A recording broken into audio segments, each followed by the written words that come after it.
আসসালামু আলাইকুম। আজকে তৈরি করছি বিফ রোল। প্রথমে রোলের শীটটা তৈরি করে নেব। এর জন্য একটি বাটিতে নিয়ে নিচ্ছি একটি ডিম, গুঁড়া দুধ আর লবণ। এগুলোকে একটু মিশিয়ে নিচ্ছি। মিশিয়ে নেওয়া হয়ে গেলে দিয়ে দিচ্ছি 2 কাপ পরিমাণে আটা। এবারে প্রয়োজন মতো পানি দিয়ে একটি ব্যাটার তৈরি করে নেব। এখানে চাইলে লিকুইড দুধও ব্যবহার করা যেতে পারে। এখন এটাকে ভালোভাবে মিশিয়ে নিচ্ছি। আমার মিশিয়ে নেওয়া হয়ে গিয়েছে। আমি একটি চামচের সাহায্যে দেখিয়ে দিচ্ছি এর ঘনত্বটা কেমন হবে। এটা খুব একটা পাতলাও হবে না, আবার গাঢ়ও হবে না। একটি বাটিতে কিছুটা পরিমাণে ব্যাটার উঠিয়ে রাখছি, এটা পরে ব্যবহার করব।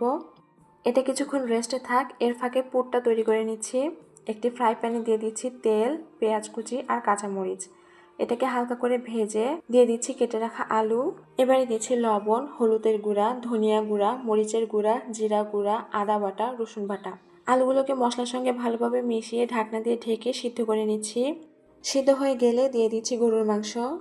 আমি গতকাল গরুর মাংস রান্না করেছিলাম, সেখান থেকে কিছুটা বেঁচে গিয়েছিল, সেই মাংসটাই ছিঁড়ে দিয়ে দিয়েছি। আপনারা চাইলে গরুর মাংসের কিমাটাও ব্যবহার করতে পারেন, সেক্ষেত্রে আলু ভাজি করার আগেই গরুর মাংসটা রান্না করে নিতে হবে।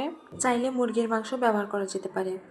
আলুর সঙ্গে মাংসগুলোকে ভালোভাবে ভেজে নিয়ে গরম মশলার গুঁড়া দিয়ে নামিয়ে নিচ্ছি। এবারে একটি তাওয়াতে কয়েক ফোঁটা তেল দিয়ে টিস্যু দিয়ে মুছে নিচ্ছি।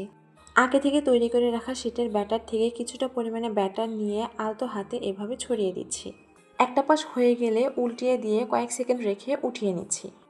এগুলো হতে কিন্তু খুব একটা সময় লাগে না, এভাবে করে বাকিগুলো ভেজে নিচ্ছি। এখন একটি আঠা তৈরি করে নেব। এর জন্য একটি বাটিতে কিছুটা পরিমাণে আটা আর পানি নিয়ে একটি আঠালো ডো তৈরি করে নিচ্ছি।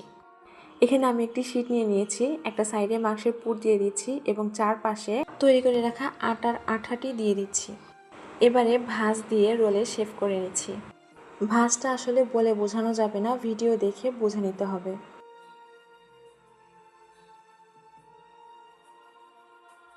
এই তো একটি রোল তৈরি হয়ে গিয়েছে। এবারে এটাকে আগে থেকে তুলে রাখা শীটের ব্যাটারে ডিপ করে নিচ্ছি। ডিপ করা হয়ে গেলে ব্রেড গ্রামে গড়িয়ে নেব। ব্রেড গ্রাম আর কিছুই না, পাউরুটিকে ব্লেন্ডারে গুঁড়া করে নিয়েছি। রোলটাকে ভালোভাবে ব্রেড গ্রামের মধ্যে চারপাশ থেকে কোট করে নিচ্ছি আর এক্সট্রা ব্রেড গ্রামগুলো ঝেড়ে নিচ্ছি। একটি ফ্রাই প্যানে পর্যাপ্ত পরিমাণে তেল গরম করে রোলগুলো ভেজে নিচ্ছি। চুলার আঁচটাকে লো টু মিডিয়ামের মাঝামাঝি রেখে গোল্ডেন ব্রাউন করে ভেজে নিব। ব্যাস তৈরি হয়ে গেল বিফ রোল। এই রোলটা খেতে কিন্তু অসম্ভব মজার হয়ে থাকে। আপনাদের কাছে রিকোয়েস্ট, বাসায় একবার হলে ট্রাই করে দেখবেন, ইনশাল্লাহ নিরাশ হবেন না। আর অবশ্যই কমেন্ট করে জানাবেন। আল্লাহ হাফেজ।